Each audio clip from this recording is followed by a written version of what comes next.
vem do verbo do latim tolerare, que, por sua vez, quer dizer suportar, aceitar, de conceder, de ser benevolente, de respeito ao próximo, enfim, de aceitar, ouvir a diferença, crescer com a diferença. No entanto, os brasileiros nunca foram exatamente tolerantes. Mas o que acontece é que houve um certo tempo é que os brasileiros acreditaram que eram muito tolerantes e que adoraram se definir dessa maneira. Quem já foi ao exterior já se deparou com essa ideia de que é dessa forma que os brasileiros são ou eram definidos. Quem encontrou estrangeiros aqui no Brasil também, com certeza, se deu conta de que essa visão mais alentadora, mais edulcorada do que seria essa terra, esse paraíso tropical, na verdade, ela sobrevive pouco. Vocês hão de convir comigo que ela não sobrevive a uma briga no trânsito, a uma batida policial e a um senso étnico que mostra como nós somos profundamente desiguais. Essas definições também, elas passam por cima de práticas que já são seculares entre nós.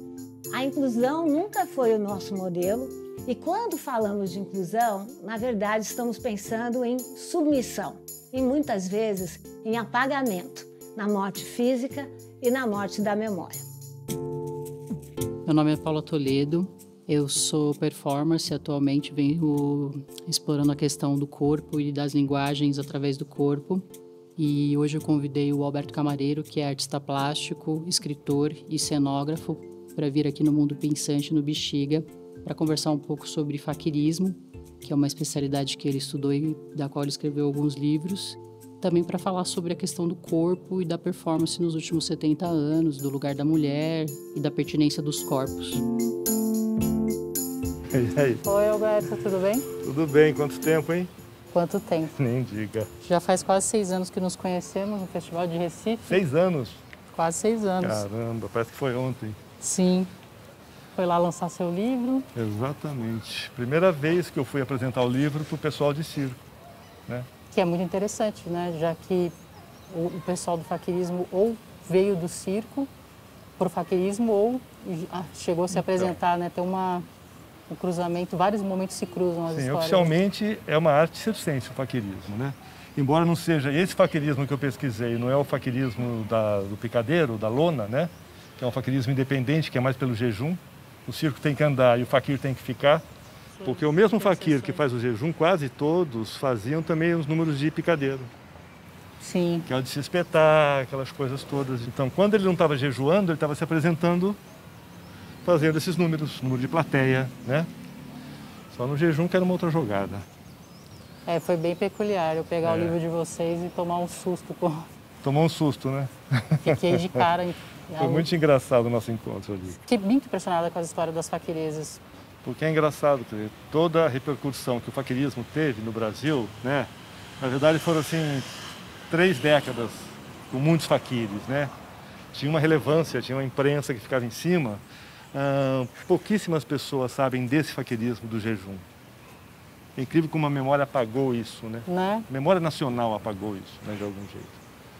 Porque, sabe, esses caras fizeram história, eles fizeram história. É peculiar mesmo porque eu trabalhava com circo há mais de 15 anos, eu tinha ouvido falar, mas eu nunca tinha entendido a dimensão, na verdade. Era muito pouco falado mesmo. Exatamente. Mas tem uma coisa de apagar a memória, eu acho, né? Porque era muito, não sei, tinha uma questão, né? Tinha um povo que aplaudia, que gostava e o povo que tinha repugnância com aquilo.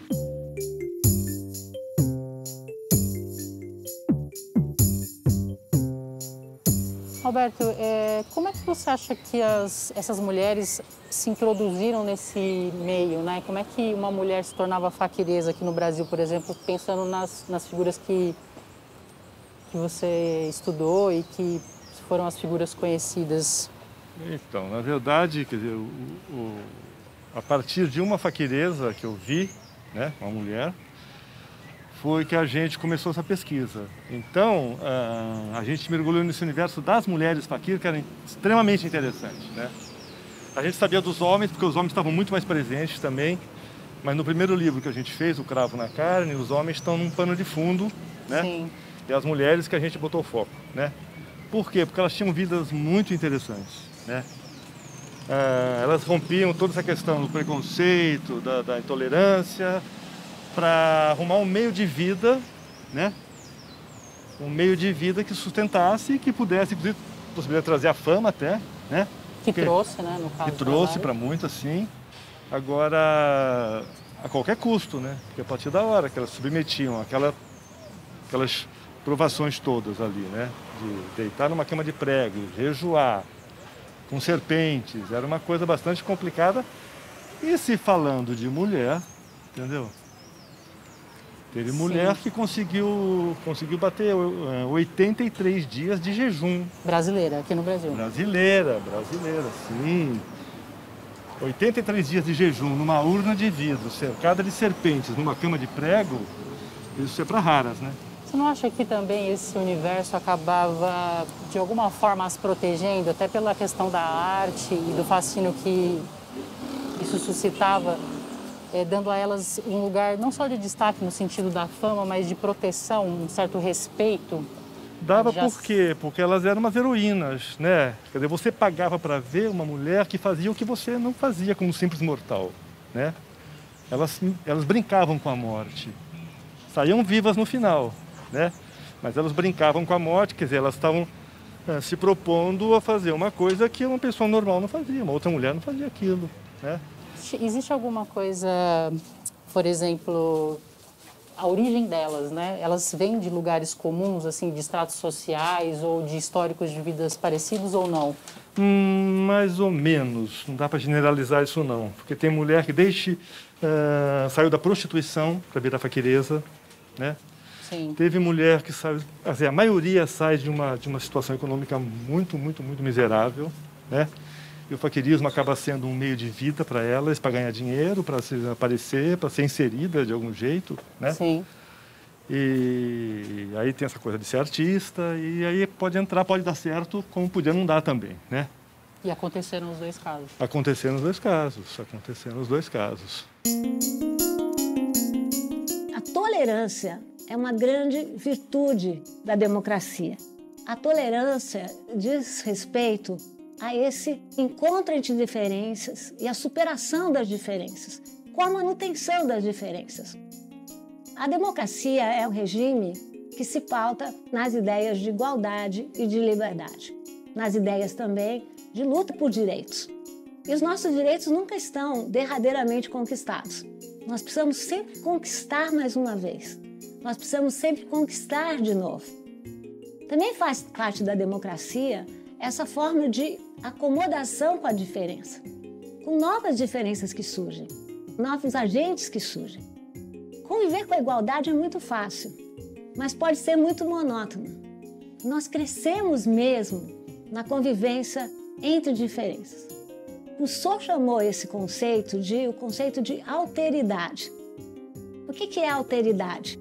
Alteridade é quando eu converso com a diferença, eu aprendo com a diferença e aprendo de tal maneira que eu saio transformada.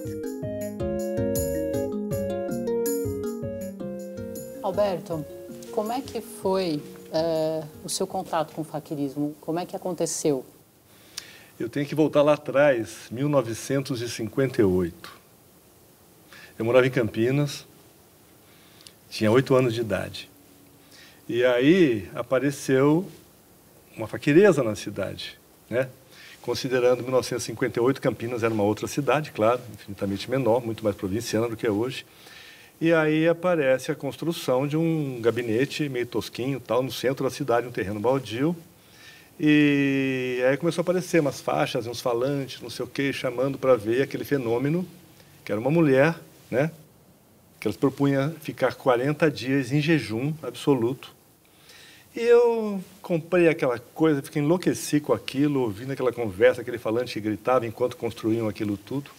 Até que, enfim, estreou, né? Teve a entrada da faquireza e, enfim, passamos dias e eu enchi tanto o saco no meu irmão que ele acabou me levando para ver, porque eu era menor de idade e não podia entrar, Então, o que acontece? Chegava lá, era uma barraca montada, assim, uma coisa meio improvisada, sei lá. E aí, de cara, já tinha uma vitrine na frente, assim, com uma serpente viva. Aquilo já foi uma coisa assustadora. Então, você passava por uma cortina preta, entrava numa sala que não era grande, e no meio dessa sala tinha uma urna de cristal, né? E uma mulher deitada sobre uma cama de pregos, com várias serpentes vivas em volta dela, fechada ali, aquilo para visitação pública.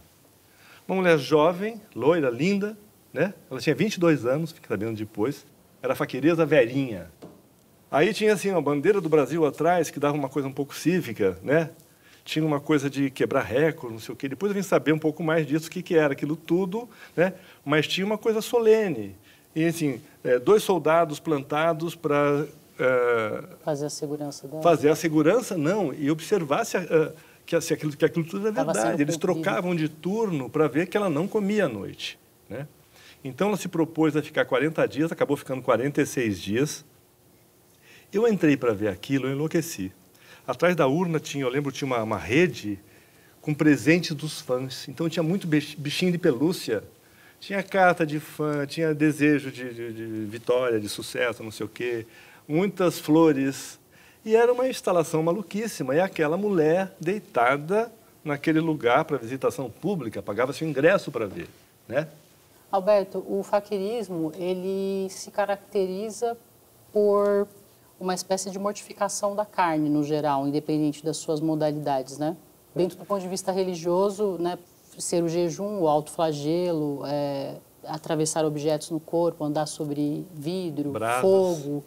Então, ele tem uma origem religiosa, a priori, né, a mortificação da carne para a exaltação do espírito. Na verdade, a tradição vem da Índia, né? Sim.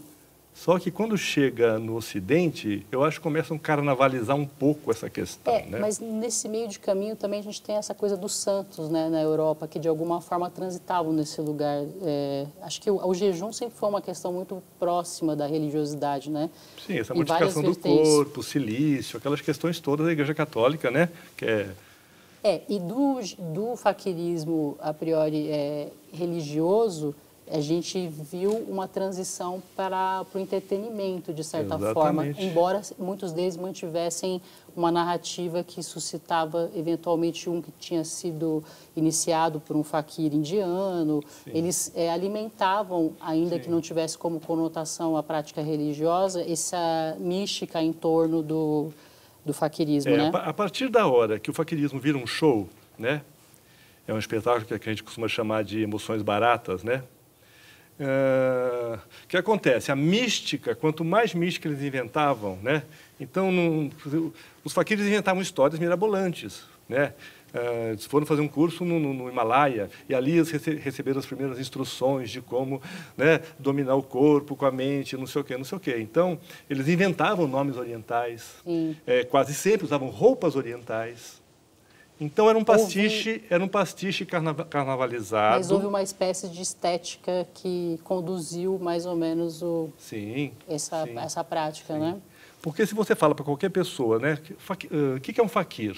O nego de imediato lembra dos faquires da Índia, porque ouviram falar que tem alguém na Índia, que não sei o quê, não sabe exatamente o que é um faquir, mas que é um homem santo da Índia, né? Dessa coisa mais... Que também haviam os encantadores de serpentes, então quando essa coisa foi um pacote único, é um exotismo, né?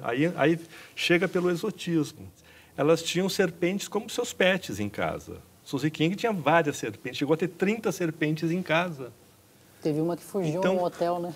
Fugiu do hotel, tem vários episódios, né? Nosso livro conta, né? Suzy King é a pitonisa da modernidade. Teve um faquir que jejuou 136 dias, entendeu? Estou falando dos brasileiros, né? Então, na verdade, para esses shows públicos, o que esse povo fazia, quer dizer, exotismo pouco é bobagem, né? Então, quanto mais exótico, quanto mais eu inventar sobre o meu passado, porque também tinha o seguinte, eles não tinham obrigação de manter a mesma história. Como o faquir jejuava aqui 40 dias, lá 50 dias, 30 ou 20, seja o que for, eles andavam. Então, considerando que é um tempo que a televisão não existia, estava encaminhando, né? Quer dizer, não tinha essa coisa hoje, essa rede que fala que aconteceu ali, eu estou sabendo aqui. Então, eles podiam contar uma história ali, na cidade seguinte, 20 quilômetros daquele lugar, podiam contar uma outra história, e essa história ia aumentando, e aumentando, e aumentando, e enfim, fazia parte do show isso, né? E como é que você vê essa questão do faquirismo e as artes do corpo, né?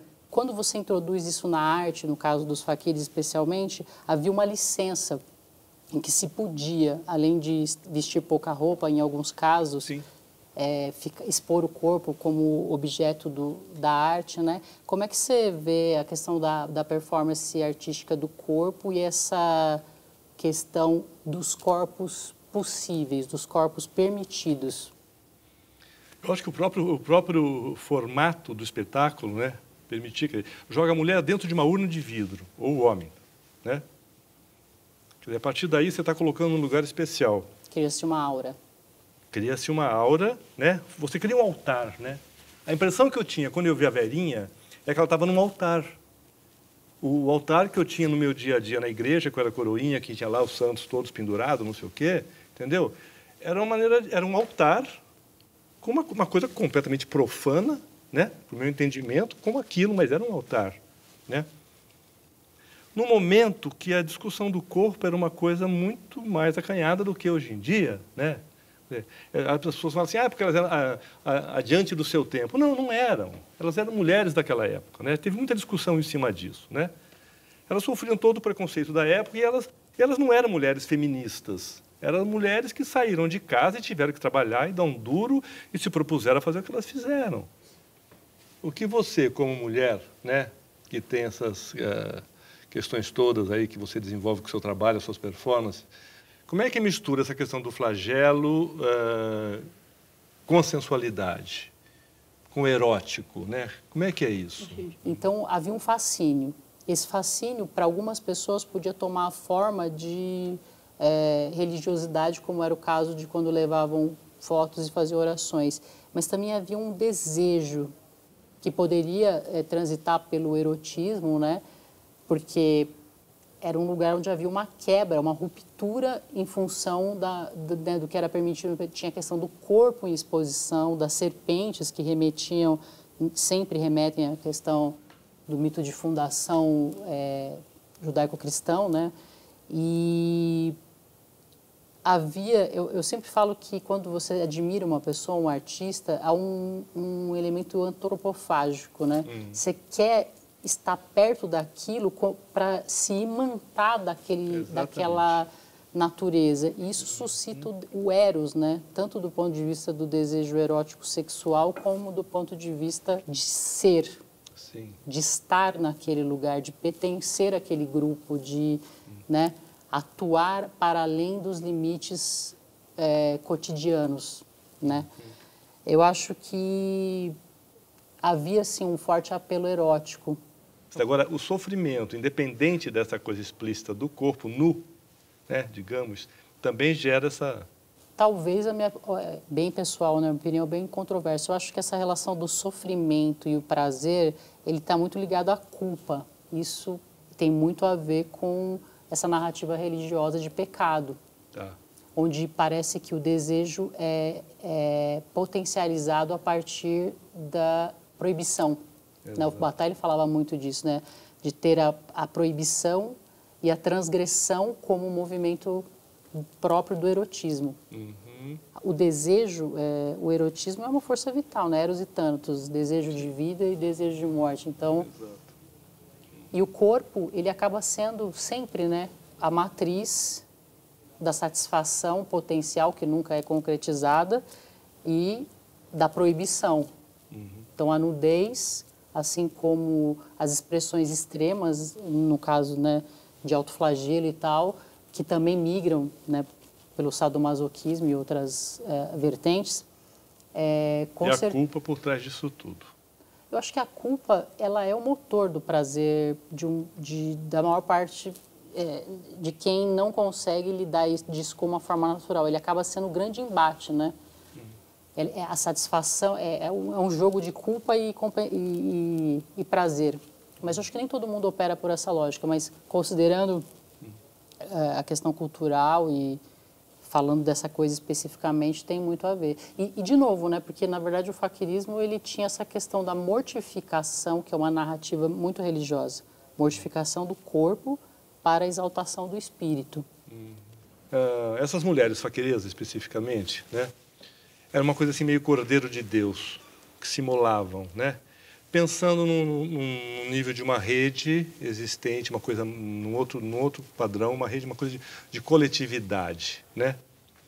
De repente, alguém tem que se imolar, né? Para que a coisa continue, para que a roda continue Então, virando. você sabe que parece haver uma predisposição em que alguma catarse acontece no coletivo a partir da imolação de um indivíduo.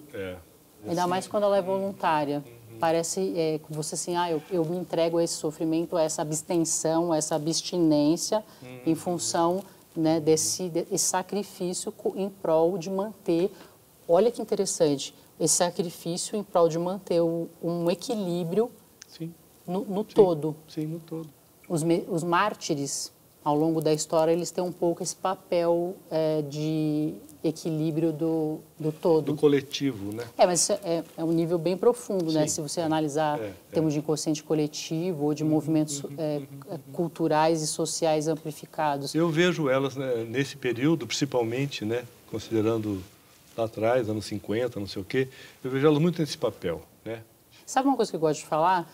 Que é da Santa Veridiana, que é essa santa católica que, depois de ler o livro de vocês, eu acabei encontrando, que foi uma santa que ela foi emparedada, né? Ela decidiu ser emparedada dentro de um lugar pequeno e ela tinha um pequeno espaço onde ela recebia comida e tal, não sei o quê. Ela dependia de doações e tal. E a lenda, né? Enfim, a história dela é que 2 serpentes entraram nesse cubículo e elas nunca agrediram a Santa Veridiana e tem as imagens dela, né, quando você procura na internet e tal, ela está alimentando algumas serpentes. Eu acho tão legal esse cruzamento entre a Santa Veridiana e as faquirezas, tanto pela questão do espaço, né, como uma espécie de cubículo, quanto por essa aura de transcendência do potencial do corpo humano, né, porque fazer jejum seria uma espécie de poder além do normal, né? E o domínio das serpentes, né? E o domínio das serpentes. Quando fala serpente, subentende-se, diferente das faqueiras que trabalham com jiboias, né? Serpentes assim que são não peçonhentas, né? Então, todo o faqueirismo tem... As serpentes não são peçonhentas, né? São serpentes do bem, digamos, né? E para fechar, a gente podia usar essa imagem clássica, né? Que é um homem e uma mulher nus, perto de uma árvore, com uma serpente. E eu faço uma leitura completamente subversiva disso, mas de qualquer forma, tá ali, né? Paula, querida, que prazer te ver, ter você aqui depois desse tempo todo. Obrigada, Alberto, por ter vindo. Prazer te ver depois desse tempo todo, isolados na pandemia. Exato. Adorei o convite. Obrigada, viu? Mesmo com a imposição de uma religião, as populações muitas vezes traduziam as religiões de outras maneiras. É muito famoso o exemplo que eu vou dar de como nós temos, para cada santo, um orixá correspondente. Então nós sabemos que muitas vezes as populações negras, quando estavam cultuando os santos católicos, na verdade estavam festejando os seus orixás. Um outro elemento que para mim é muito simbólico e muito significativo é a capoeira. É muito interessante como, dependendo da circunstância, eu falo que é uma dança. Dependendo da circunstância, eu falo que é uma luta.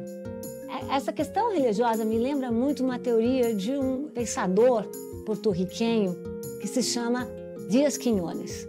E ele diz que lá em Porto Rico, toda vez que há uma desigualdade política, uma desigualdade de forças, essas populações passam a agir com uma prática que se chama a arte de bregar. O que significa isso? Se eu não posso combater diretamente, eu crio outras estratégias de tradução e outras estratégias para burlar a dominação. Tanto que a CAD me diz que quando você pergunta a eles, em Porto Rico, como vocês estão? Eles dizem, sempre na brega. Eu acho que nós precisamos estar sempre na brega. Não é briga, é brega. Ou seja, nós avaliamos a situação, reagimos como podemos, traduzimos como podemos e avançamos sempre.